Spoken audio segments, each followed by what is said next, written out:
आदरणीय प्रिंसिपल महोदया, विद्यालय के समस्त स्टाफ, प्यारे बच्चों, एक कहानी सुना करके मैं अपनी बात शुरू करूँगा। एक चित्रकार था, पेंटर। उस चित्रकार ने एक संकल्प लिया कि मैं अपने जीवन में एक दुनिया की सबसे सुंदर पेंटिंग बनाऊँ। दुनिया की सबसे सुंदर पेंटिंग। उसके लिए उसने कई देशों का भ्रमण किया, बहुत सारा समय लगाया। उसे कहीं भी ऐसा सुंदर दृश्य जो वो चाहता था वो मिल नहीं सका। लेकिन एक बार वो कहीं गुजर रहा था तो एक छोटा बच्चा, बड़ा सुंदर बच्चा खेल रहा था। उसे देखकर के उनके मन में ऐसा विचार आया कि इससे सुंदर पेंटिंग कोई नहीं हो सकती। इसलिए उन्होंने उस बच्चे को, खेलते हुए बच्चे की पेंटिंग बनाई और वो पेंटिंग इतनी सुंदर बनाई कि उस पेंटिंग को पुरस्कार मिला सबसे सुंदर पेंटिंग होने का। फिर कुछ वर्षों के बाद उसी पेंटर ने यह तय किया कि मैं दुनिया की सबसे भयानक तस्वीर बनाऊंगा। सबसे गंदी पेंटिंग, सबसे भयानक दृश्य जो हो सकता है उसका उसने संकल्प लिया। और उन्होंने जो है इसके लिए काफी तलाश किया। कई वर्षों तक उसे ऐसा कोई विभत्स दृश्य दिखाई नहीं दिया। तब कहीं पास के एक सेंट्रल जेल में उसे लगा कि यहाँ पर मैं किसी को देखता हूँ, अगर कोई कैदी, भयानक कैदी मिल जाए मुझे, तो वो वहां जाते और वहां देखते वास्तव में बहुत भयानक बड़े बड़े बाल और लाल लाल आंखें और इस प्रकार भयानक गंदे दांत, इस तरह का चेहरा लिए कैदी था। उसे देख करके उस पेंटर ने विचार किया कि ये मेरी जो पेंटिंग मैं चाहता हूँ यहाँ पर बन सकती है। दुनिया की सबसे विभत्स, सबसे गंदी पेंटिंग यहाँ बन सकती है। और वो उसका पेंटिंग बनाने के लिए उसके पास आया। उन्होंने उससे पूछा कि भाई मैं तुम्हारी पेंटिंग बनाना चाहता हूँ, थोड़ी देर के लिए आप खड़े रहो। तो उसने पूछा कि आप कौन हैं और क्यों आए मेरे पास। तो पेंटर ने जवाब दिया कि मैं वो पेंटर हूँ, मैंने दुनिया में सबसे अच्छी पेंटिंग बनाई थी, सबसे सुंदर पेंटिंग बनाई थी। और मैंने एक संकल्प लिया कि मैं दुनिया की सबसे गंदी पेंटिंग बनाऊंगा, सबसे भयानक पेंटिंग बनाऊंगा। और ये लेकर के मैं आपके पास आया, मैं आपकी पेंटिंग बनाना चाहता हूँ। जब ये बात उस कैदी ने सुनी तो उसकी आंखों में आंसू आ गए और वो ये सोचने लगा कि उसने पेंटिंग भी दिखाई उसे, मैंने दुनिया की सबसे सुंदर पेंटिंग ये बनाई थी। उसको जब दिखाया तो वो रोने लगा और उसने कहा, पूछा पेंटर ने कि आप रो क्यों रहे हो। बोले कि ये जो पेंटिंग आप पहले दिखा रहे हो ये पेंटिंग भी मेरी है। जब मैं छोटा बच्चा था तब मैं इतना सुंदर था, लेकिन आज मैं इतना विभत्स और भयानक हो गया। इसका कारण क्या है? इसका कारण है कि मैं जब छोटा था तो मेरे विद्यालय से एक पेन मुझे मिला था। उस पेन को उठा करके मैं घर ले गया था और मेरी माता ने मुझे इसके लिए बधाई, शाबाशी दे दी थी। अच्छा हुआ बेटा कहीं से उठाई। मेरी माँ ने मुझे डांटा नहीं और मैंने उस पेन के बाद से मेरे अंदर संस्कार पड़ गए चोरी के, और मैं धीरे धीरे चोर, बड़ा डाकू, लुटेरा बन गया। और आज मेरा ये रूप है। मैंने कई सारी हत्याएं की। अगर मेरी माता उस समय मुझे एक चांटा मार देती और मुझे कह देती कि ये चोरी करना गलत है बेटा, तो मेरा जीवन कुछ और होता। ये जितनी सुंदर, दुनिया की सबसे सुंदर पेंटिंग जिसकी बनाई थी उसी की आज सबसे विभत्स पेंटिंग बनी है। तो इसका कारण है मेरे उस समय बचपन में दिए हुए संस्कार। तो बच्चों, हमारा जो जीवन होता है, इस जीवन का निर्माण होता है इस काल में, जिस काल में आप हो। हमारी जो परंपरा है, सनातन परंपरा, इस सनातन परंपरा को ऋषियों ने 4 भागों में बांटा। पहले भाग को उन्होंने ब्रह्मचर्य आश्रम कहा, जिसमें बच्चा वेदों का, शास्त्रों का और शिक्षा का अध्ययन करता है, गुरुकुल में रहकर के पढ़ाई करता है, अपना निर्माण करता है। और ये आश्रम, इस आश्रम में जिसने अपना तप का पालन कर लिया, मेहनत कर ली, उसका जीवन के जो 3 आश्रम है वो उत्तम बन जाते हैं। उसका गृहस्थ आश्रम भी सुधर जाता है, उसका वानप्रस्थ संन्यास आश्रम भी सुधर जाता है। लेकिन जिसने अपने जीवन के प्रारंभिक काल में अगर इसको सही तरीके से पालन नहीं किया, नियमों का, और अपने जीवन, इन संस्कारों को अपने जीवन में नहीं ढाला, तो उसका जीवन भविष्य में खराब होता है। तो बच्चों, आर्य समाज के द्वारा और वैदिक धर्म प्रचार समिति के माध्यम से हमने यही तय किया कि हम बच्चों में अपना काम शुरू करें। आर्य समाज लगातार सभी से क्षेत्रों में कार्य करता है, लेकिन विशेष करके बच्चों में उसने बहुत कार्य किया है। आज जितने भी विद्यालय चल रहे हैं, जो अंग्रेजों का काल था, उस समय सबसे पहले आर्य समाज ने विद्यालयों की स्थापना करके बच्चों को संस्कार देना शुरू किया था, गुरुकुल स्थापित किए थे। तो बच्चों में संस्कार देना, यह कार्य संसार का मेरे दृष्टि में आज सबसे आवश्यक कार्य है। क्योंकि जैसा आज के काल में हम देखते हैं, परिस्थितियां जैसी बदलती जा रही है, देश काल परिस्थिति बदल रही, लोगों के आचार विचार बदल रहे हैं।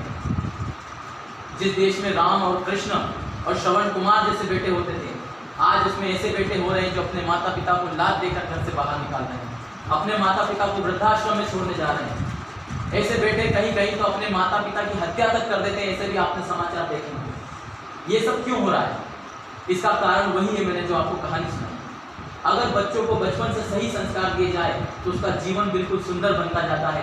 उसको नैतिक शिक्षा दी जाती तो वो अपने जीवन में नैतिक बनता है, और वही बच्चा अनैतिक हो जाता है अगर उसे सही संस्कार, सही दिशा नहीं दी जा सकती। तो इन विद्यालयों के माध्यम से हम अपने बच्चों को आगे बढ़ाने का कार्य करते हैं। आपके माता पिता ने आपको यहाँ विद्यालय में भेजा है तो उनके मन में यही आशा है कि मेरा बेटा पढ़ लिख कर एक अच्छा व्यक्ति बनेगा, समाज का अच्छा नागरिक बनेगा, और देश समाज राष्ट्र के लिए कार्य करेगा, मेरे घर परिवार के लिए कार्य करेगा, और बुढ़ापे में मेरा सहारा बनेगा। लेकिन अगर आधुनिक शिक्षा में हम इन नैतिक संस्कारों को इनको छोड़ देते हैं तो वही पढ़ा लिखा बच्चा, आज जो परिस्थितियाँ बदली है, आज पढ़ाई की कमी नहीं है दुनिया, शिक्षा का स्तर बढ़ता जा रहा है, लेकिन ये दुर्गुण हमारे समाज में आते जा रहे हैं। माता पिता का कहना नहीं मानना, माता पिता की आज्ञा का पालन नहीं करना, ये आम बात हो गई बच्चे की। ये कितना दुर्भाग्य है जहां हमारे देश में माता पिता की आज्ञा मान करके अपने राज्य को छोड़ करके 14 वर्ष तक वनों में भटकते रहे हमारे पूर्वज भगवान श्री राम। उस देश में आज ये स्थिति है कि बच्चे अपने माता पिता का कहना नहीं मानते, बल्कि उनको जवाब दे देते हैं मुंह पर। ये कितने हमारे लिए सोचने की बात है, इतना दुर्भाग्य हमारे देश में। तो प्यारे बच्चों, हम अपने जीवन में अच्छी बातें करें, अच्छे संस्कार अपने जीवन में डालें। अगर आप बदल गए तो देश बदल जाएगा, क्योंकि ये जो बच्चे हैं ये भावी कर्णधार है हमारे देश में। एक छोटी सी कहानी और सुनाऊंगा। एक जगह की बात है, एक भारत का नक्शा था। उस भारत के नक्शे को किसी ने फाड़ दिया और उसको कहा कि कोई इसको जमा दे वापस। कौन जमा सकता है? कई सारे लोग आए, उन्होंने उस नक्शे को जमाने का प्रयास किया। कभी उत्तर प्रदेश ऊपर आ जाता, कभी नीचे आ जाता, और कभी ये इधर उधर होते रहते, वो नक्शा सही साथ बना नहीं पाया। लेकिन एक छोटा बच्चा वहाँ खेल रहा था, उसने कहा मैं बनाऊं। वो वहाँ पर जाता है, क्योंकि उस बच्चे ने देखा कि इस नक्शे के पीछे की तरफ एक बच्चा बना हुआ है, एक चित्र बना हुआ है बच्चे का। तो उस बच्चे ने क्या किया कि उस नक्शे को उल्टा रखा और उस बच्चे के चित्र को आंखें कहाँ हैं, नाक कहाँ होनी चाहिए, पैर कहाँ होने चाहिए, हाथ कहाँ होने चाहिए, सिर कहाँ होना चाहिए, ऐसे उसने उसको जमाया और उसको चिपकाया। और जब उसको चिपका के रखा तो पीछे पलट के देखा तो पूरे भारत का नक्शा सही बन गया था। इसका मतलब समझे आप? इसका मतलब यह है, अगर हमें भारत को बनाना है, हमारे देश को, हमारे राष्ट्र को बनाना है, तो हमारे इस बच्चे को बनाना होगा, हमारे देश के इन कर्णधारों को बनाना होगा। अगर इनका जीवन अच्छा बन गया तो हमारे देश का जीवन अच्छा होगा। और यदि हमारी ये युवा पीढ़ी, हमारे ये बच्चे अगर ये सही दिशा में नहीं जा पाए तो हमारे देश का भविष्य अंधकार में हो जाएगा। हमारे देश में प्राचीन काल से लेके अंग्रेजों के आने तक हमारे देश में संस्कारों का बोलबाला, सब लोग संस्कारित हुआ करते थे, एक दूसरे के प्रति बहुत सम्मान का भाव रखते थे। सनातन परंपरा यही थी। जब ऐसी स्थिति में अंग्रेजों ने सोचा कि हम भारतीयों को इतने सालों से गुलाम बनाने का प्रयास कर रहे हैं, लेकिन ये बन नहीं पा रहे हैं, इसका क्या कारण हो सकता है? तो कहते हैं लॉर्ड मेकाले, जो कि अंग्रेज था, जिसने ये तय किया कि अगर हमें भारत को गुलाम बनाना है तो यहाँ की युवा पीढ़ी, यहाँ के बच्चे, इनको इनके इतिहास से अनभिज्ञ कर दो, इनका इतिहास भुला दो, इनकी संस्कृति, इनका धर्म इनसे हटा दो, तो ये बच्चे अपने आप बिगड़ जाएंगे। ये दिखने में तो भारतीय रहेंगे लेकिन अंदर से पूरे अंग्रेज बन जाएंगे। और उन्होंने यही किया, हमारी शिक्षा पद्धति को बदल दिया। हमारी संस्कृति की जो शिक्षा दी जाती थी, जो मानवीयता की शिक्षा दी जाती थी, उसको बदल दिया। और उन्होंने ऐसी शिक्षा पद्धति स्थापित की जिससे हमारे मन मस्तिष्क पर यह बैठता गया कि हम गुलाम हैं, हमें कुछ नहीं आता, हमारे पूर्वजों में कोई ज्ञान ही नहीं था, ज्ञान तो विदेशों से हमारे पास आया। ऐसी शिक्षा पद्धति हमारे देश में चलती है। अभी वर्तमान काल में समाज में अच्छे अच्छे संगठनों के प्रयास से, आर्य समाज है और भी जो महान संगठन देश में कार्य कर रहे हैं, उनके प्रयासों से सही इतिहास और सही शिक्षा पद्धति की पुनर्स्थापना धीरे धीरे हो रही है। और ऐसे विद्यालयों में जो किसी संगठन से जुड़े हुए, जैसे आपका विद्यालय, यहाँ के जो संचालक महोदय हैं, आप आर्य समाज से जुड़े हुए, इसलिए यहाँ पर भी मैं जहाँ तक समझता हूँ हमारी भारतीय संस्कृति और सभ्यता की जानकारी दी जाती है। तो ये सुधार थोड़ा बहुत हो रहा है। पर पिछले सालों में, पिछले अंग्रेजों के काल से लेकर के बाद के आज़ादी के काल तक भी हमारी शिक्षा व्यवस्था ऐसी रही बच्चों कि हमें उसमें ऐसा बताया गया कि हम बिल्कुल कमज़ोर थे, हमें कुछ नहीं आता था। जबकि हम अगर वास्तविक इतिहास को देखें तो हमारा इतिहास इतना महान था, मानवता की जो है हमारे देश में उन्नति होती थी। वहाँ किसी एक व्यक्ति विशेष की नहीं, संपूर्ण विश्व की के कल्याण की कामना की जाती थी। सर्वे भवन्तु सुखिनः के मंत्र गाए जाते थे। हम संपूर्ण विश्व को अपना घर समझते थे, वसुधैव कुटुम्बकम कहा करते थे। लेकिन हमको इस अंग्रेजों की शिक्षा पद्धति ने संकुचित बना दिया।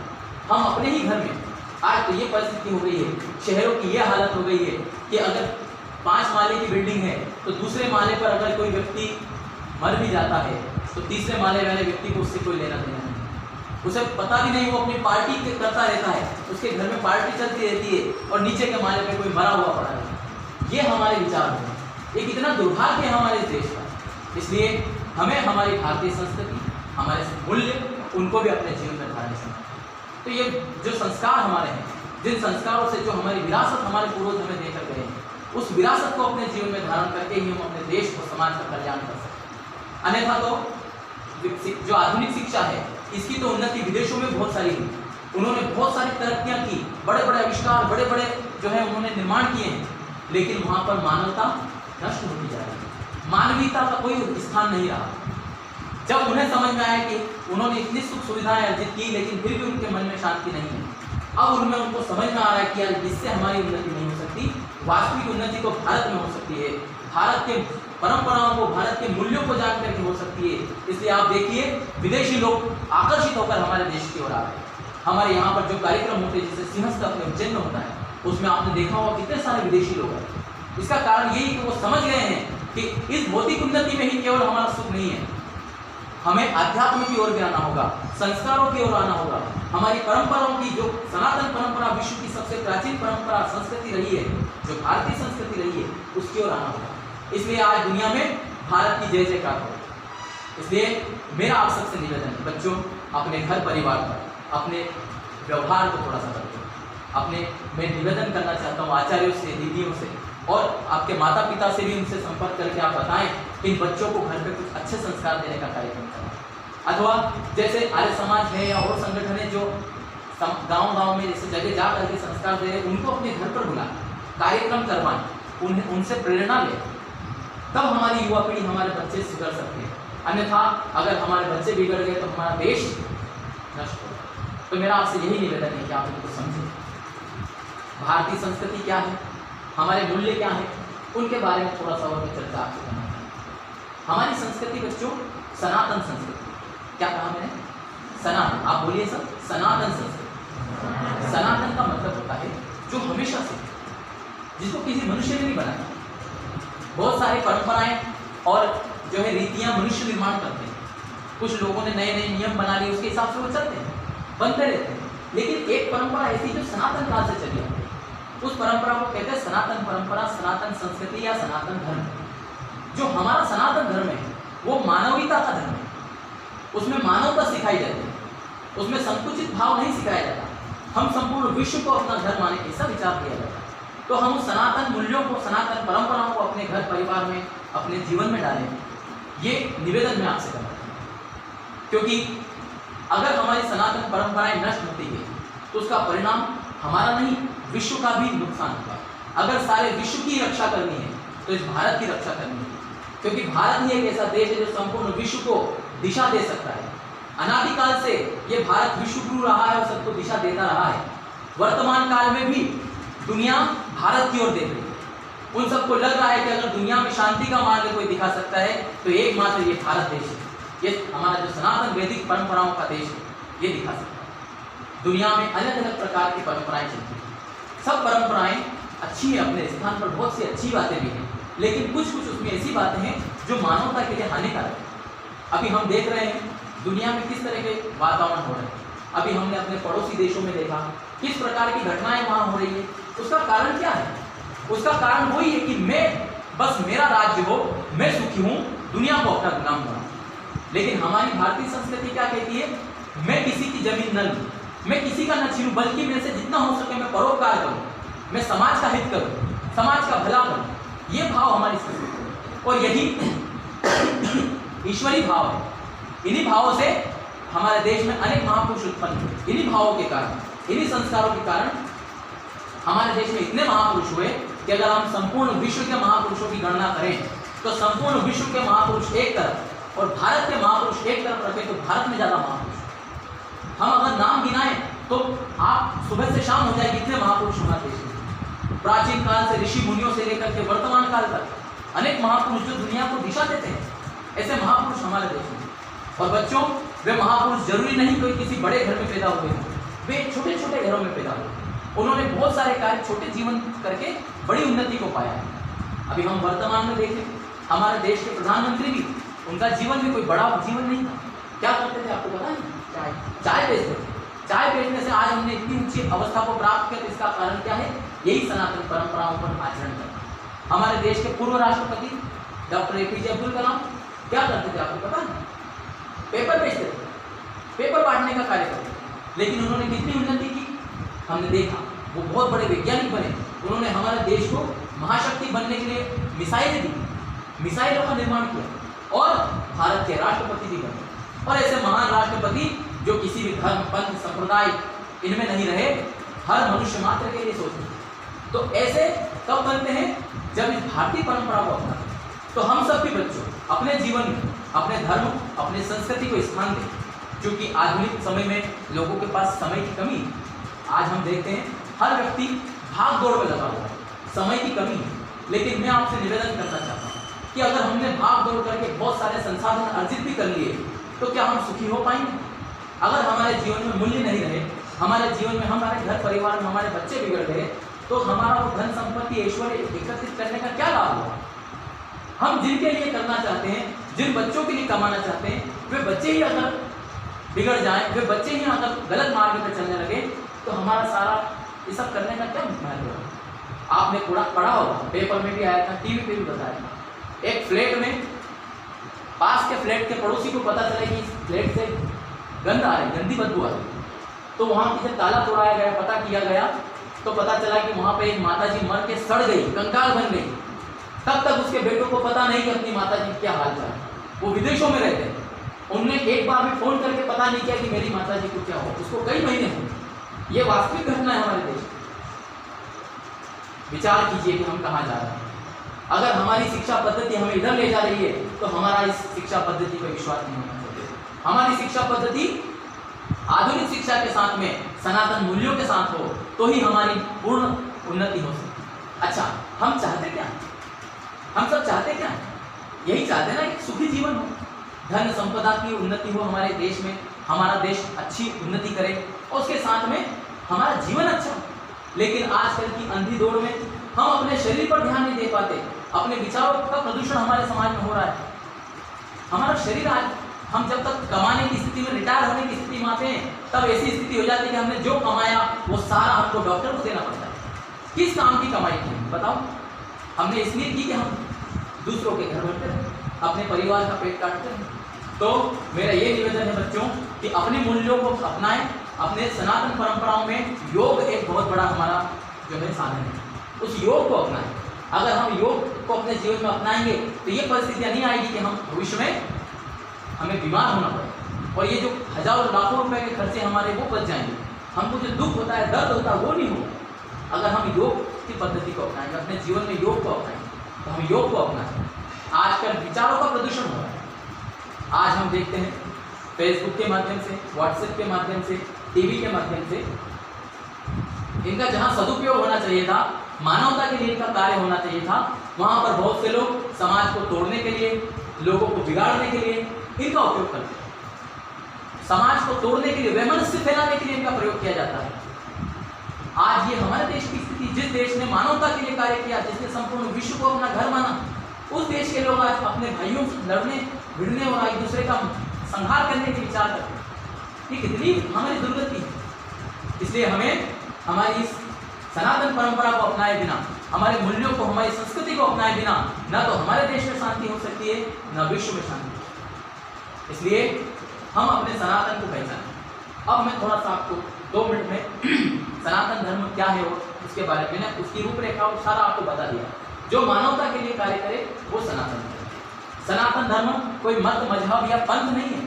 जैसा कि आज हमारे देश में ऐसा बताया जाता है कि हमारा देश धर्मनिरपेक्ष है, ये कहा जाता है हमारा देश क्या है, सेकुलर, क्या है, धर्मनिरपेक्ष। लेकिन मैं आपसे कहना चाहता हूँ हमारे संविधान में भी कहीं नहीं लिखा कि हमारा देश धर्मनिरपेक्ष है। वहां पर सेकुलर शब्द है जिसका अर्थ उन्होंने किया पंथ निरपेक्ष। क्या किया है, पंथ निरपेक्ष। हमारे देश में जितने भी पंथ चलते हैं, कितने बहुत सारे पंथ हैं हमारे समाज में, अलग अलग पंथों से लोग अपना जीवन यापन करते करें, उससे निरपेक्ष होकर के हम कार्य करें। लेकिन धर्मनिरपेक्ष नहीं कहा, क्योंकि धर्म का अर्थ पंथ नहीं होता। धर्म का अर्थ क्या है, मानव मूल्य, हमारे कर्तव्य। जैसे आप छात्र हैं तो आपका धर्म है कि हम विद्या अध्ययन करें, आप पुत्र हैं तो आपका कर्तव्य है कि अपने माता पिता का आज्ञा का पालन करें, उनकी सेवा करें। अगर आप शिक्षक हैं तो आपका धर्म है कि मैं अच्छी शिक्षा समाज में फैलाऊं। अगर आप सैनिक हैं तो आपका धर्म है कि आप समाज के देश की रक्षा करें। इस प्रकार सभी के अपने अपने धर्म होते हैं। इसलिए मुझे बताओ कि हम धर्मनिरपेक्ष हो सकते हैं? अगर आप धर्मनिरपेक्ष हो गए इसका मतलब कि आपका धर्म है पढ़ाई करना, तो पढ़ाई करना बंद कर दो। अगर हम शिक्षक है और हमारा धर्म है शिक्षा देना, तो हम धर्मनिरपेक्ष हैं तो शिक्षा देना बंद कर दें। इसका तो यह अर्थ होगा। लेकिन वास्तव में हमें धर्मनिरपेक्ष नहीं होना है, हमें पंथ निरपेक्ष होना है। हमारे देश में कई सारे पंथ हैं, वो सब अपना जीवन यापन करें, लेकिन हम अपने कर्तव्यों का पालन करें। तो अपने जीवन में इनको अपनाएं। समय की सीमा है, बहुत सी बातें हैं। कभी आचार्य जी अगर आज्ञा देंगे, अवसर देंगे, तो फिर आपके विद्यालय में कभी आने का अवसर मिलेगा और फिर मैं आपको कुछ और नई बातें बताऊंगा। आज समय की सीमा है, इसलिए मैं आप सबसे इतनी ही बात कहकर अपनी वाणी को विराम देता हूँ। आप सबका धन्यवाद।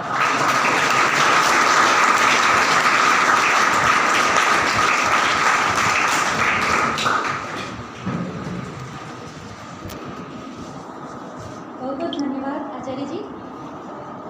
हमारे बच्चे वास्तव में बिना माइक की आवाज आ रही है ना?